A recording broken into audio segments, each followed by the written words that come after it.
Mosquitoes, yuck. Here's some in a jar, ready to go get tested. With me today, Gabi, Sakolsky, Mosquito Control Project. My goodness, West Nile virus, mosquitoes everywhere, water everywhere. What are we gonna do? But first, let's talk about the Mosquito Control Project and what you do here on the Cape. Sure. I'm the Assistant Superintendent for the Cape Cod Mosquito Control Project. We're a quasi-state organization. We are actually set up through legislation under the state. We have a local board of commissioners who are residents in this area or who represent the residents of this area. And what we're mandated to do is go out and control mosquito populations. Keep them below a nuisance level, keep them below a level where they're going to be transmitting disease. We were formed back in 1930 through legislation, first organized mosquito control in the Commonwealth of Mass. And we're paid for by the 15 towns in Barnstable County. Okay. So what we do is, we do mosquito control a little differently here than they do off Cape. I think a lot of people who live in towns off Cape are used to at night trucks going around spraying, right? Late at night or early in the morning, depending on where you live. Trucks would go through your neighborhood and spray something into your neighborhood. We don't do any of that on the Cape. We focus on mosquitoes. That's focusing on adult mosquitoes. We focus on mosquitoes when they're in their developmental stages. Like those mosquitoes in that jar. If you can stop them before they're flying, that would be the key. So that's what we focus on. We have 10 crews who work super hard all summer long. No summer vacation for them. They're going around to different areas of Cape Cod, checking standing water that's been mapped over time, and taking samples to look for mosquito larvae. When they find the mosquito larvae, they're treating that water with a bacteria. Okay. They'll have backpack sprayers on. I think people look at those backpack sprayers and think, oh my gosh, what's in the back of them? It's a bacteria. It's a very targeted approach to mosquito control. Okay, so 5 towns tested positive for the West Nile virus through the last testing. Our town was notified. Barnstable was one of those 5 towns. Yep. So let's talk a little bit about, so residents, aren't freaking out, but what is West Nile virus to the point where the mosquitoes are tested for it? What does that mean to us? So all through this mosquito season, we have traps throughout the Cape where we're collecting samples of mosquitoes, species that are potentially carrying diseases. Okay. I collect those on a weekly basis. I identify them to species, put them on ice, ship them overnight to the state labs where they do the testing and then notify us. It's about a 48-hour turnaround. I ship on Tuesday.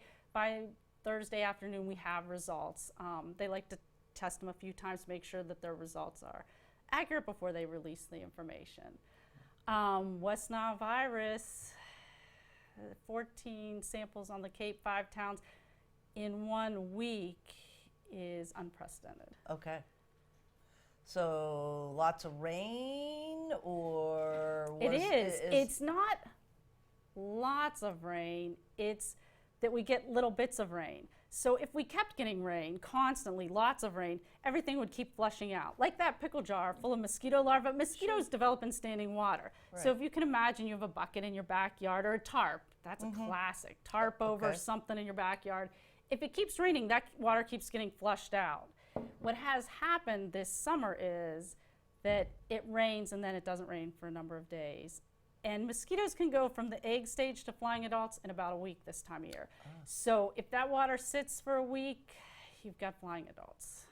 Okay. And West Nile, again, is just one of the diseases that mosquitoes carry. It is. In Massachusetts, we're looking for testing for Eastern equine encephalitis and West Nile virus. Okay. But West Nile virus is at a high level now in Massachusetts, and that's what our mosquitoes tested positive for. Okay, so let's talk about preventing this, because it really starts with each and every one of us as residents to look at our backyards and the standing water that's in them. You said a tarp. I would have never thought of that. We have a tarp over something in our backyard, and that probably is getting... It's a classic, because they'll have that one area that sort of dips down, and you don't really see it right away. A bucket, you would see something like that. The species of mosquitoes that are potential transmitters of West Nile virus all lay their eggs in man-made containers. So for however they do it, they don't lay their eggs in swamps. They don't lay their eggs in abandoned old cranberry bogs, nothing like that. What they're looking for is the jar in your backyard. They lay their eggs in your gutter, they lay your eggs in that tarp and overturned trash can lids. You wouldn't believe what my crews have seen out there. Right. And it should be simple to control those mosquitoes in your yard. Those mosquitoes don't fly very far. Those are the mosquitoes that you see at dusk and nighttime. Okay. So if you're seeing mosquitoes at dusk and nighttime, that's a clue. You've got something in your yard, or maybe your neighbors have something in their yard.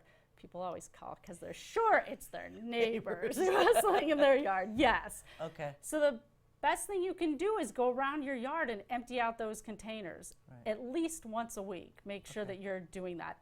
Every time it rains is best. And then the gutters are the one that you don't see. Maybe there's a dip in your gutter. Maybe your gutters are clogged. Make sure the water's coming out of your gutters too. Okay. And that would be a systematic way of just going through your yard after each rainstorm and saying, okay, I'm going to check these all the way from, my deck right down to the patio and down by the mailbox. Exactly. Okay. That's what you can do. What our crews are doing is checking those road drains. The road drains, if you could see them underground, or if you could see them, sometimes you see them at the DPW sitting up on the ground, they're meant to hold a couple feet of water in them. The water runs off the road into the drains, and then it sits, because they want all of the stuff that's running off the road not to run directly into the water, the groundwater, but they want it to sit. They're all little mosquito farms up and down the road. So my crews are going out treating those. Okay. We treat about 15,000 catch basins in a summer. Wow. And that's the one we get the most calls about, because I think it makes people will question you, and it's good. People should question somebody putting something into a road drain, whether it's a packet or somebody spraying with a backpack into a road drain. What is that? What are you doing? If it's my crew, it's bacteria to kill the mosquitoes that are developing in there. Okay. And we talk about, some people want to leave their water for their birds or things like that.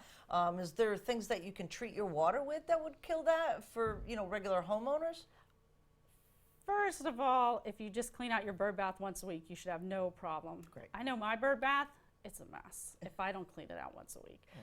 There are things that you can put in, say you have a water garden, because some people do, where they have standing water all of the time with no circulation.